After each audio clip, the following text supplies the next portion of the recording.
ये बताना चाहता हूं कि पार्टी का ये फैसला ये है कि हर डिस्ट्रिक्ट में पहले और उसके बाद हर कॉन्स्टिट्यूंसी में हम पार्टी की मीटिंगें करेंगे, कन्वेंशन करेंगे, जलसे करेंगे और ये सिलसिला जब ख़त्म होगा उसके बाद पार्टी के लीडर्स हमारे चीफ मिनिस्टर साहब यहाँ जहाँ फारूक साहब आ सकते हैं तो वो भी उस मीटिंग में आ गए। और इसका बुनियादी मकसद है लोगों तक बात पहुंचाना, जो अपोजिशन का इस वक्त प्रोपेगेंडा है उसको तोड़ करने के लिए और पार्टी को आने वाले ये जो इम्तिहानात आ रहे हैं उनके लिए तैयार करना। खासकर इस वक्त जो सबसे अहम चीज़ है वो सेंसस का मसला है। लोगों को इसमें सेंसस में बहुत ज़बरदस्त हिस्सा लेना चाहिए, क्योंकि अब एक बिल भी अब इस सेशन में आ रही है, वुमेन्स रिजर्वेशन बिल।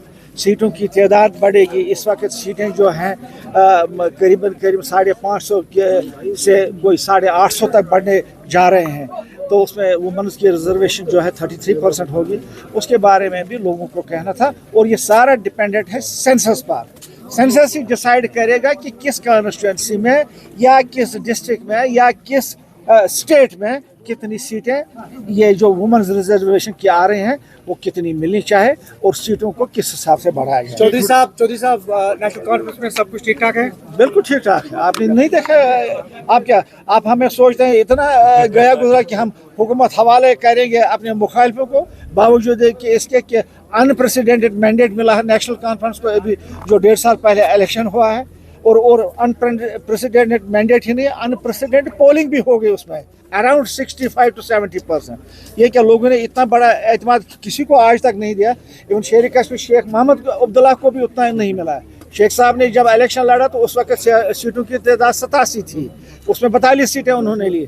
हमने इस इलेक्शन में सिर्फ 46 सीटों पर इलेक्शन लड़ा और 46 सीटों में हमने 42 सीट्स ले ले। ये तो अनप्रेसिडेंटेड मैंडेट है, इसकी हमें कदर करनी है और इंशाल्लाह ताला कदर करेंगे। आप हमें ये मत सोचिए कि हम हुकूमत किसी और को हवाले जाने के लिए क्या तैयारी चल रही है? वो तो करेंगे, जब सेशन लगेगा उस वक्त हम जाएंगे दिल्ली और अपनी डिमांड्स जो है वो प्रेस करेंगे। जो वादा हुआ है रियासत जम्मू कश्मीर के लोगों के साथ जिस वक्त उन्होंने 370 को तोड़ा, जो हमसे वादा किया गया था कि हम स्टेटहुड बहाल करेंगे इमीडिएटली आफ्टर इलेक्शन। अब तो 1.5 साल भी हो गए, अभी तक हम देखते नहीं हैं, तो ये डिमांड हम प्रेस करेंगे वहाँ पर। चौधरी साहब, आपने तकरीर में कहा कि बीजेपी जो है मुसलमान मुखालिफ जो है बयानात दे रहे हैं, तो इस हवाले से बताते एक बार फिर ये तज़किरा कीजिए किस प्रकार से जो बीजेपी है वो मुसलमान मुखालिफ जो पद से है। देखिए, बीजेपी का मैं पहले आपको बताऊँगा, क्या बीजेपी ने कोई एमपी खड़ा किया मुसलमान? हालांकि मुसलमान it is the second largest population in India.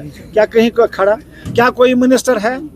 खासकर ये जो सरकार, मोदी सरकार जो बनी है, जो पहले वाजपेयी के वक्त में 1-2 मुसलमान कहीं मिनिस्टर थे सेंट्रल कैबिनेट में, आज उनका भी नामो निशान नहीं है।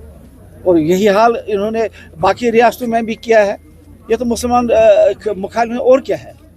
और क्या है? ये तो यही सीधा दिखाता है ना, जब आप लोगों को एम्पावर ही नहीं करते हैं, तो ये तो वही बात है। आखिर सेकंड लार्जेस्ट पॉपुलेशन जो इंडिया में है वो तो मुसलमानों की है।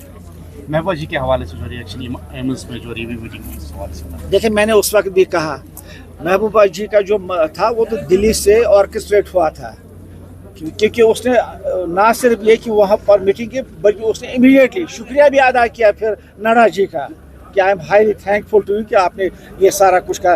वैसे भी ये मैं आपको बताऊंगा, it's a star in A tea cup, जिस तरीके से उसको उछाला गया है। और जो लोग उछालने वाले हैं, एक हमारे इलाके का वो सजाद, उसने बड़ा बाइट दिया, उसमें बाइट ही नहीं बल्कि वो लड़ीशा का जो प्रोग्राम आता था उसने वो भी वहाँ पर किया। अब मैं उससे पूछता हूँ, आप कहते हैं कि इससे इस असेंबली की मतलब जो मर्यादा थी वो खत्म हो गई। क्या वही नहीं लोग हैं जिन्होंने यहाँ पर इस बीजेपी को लाया?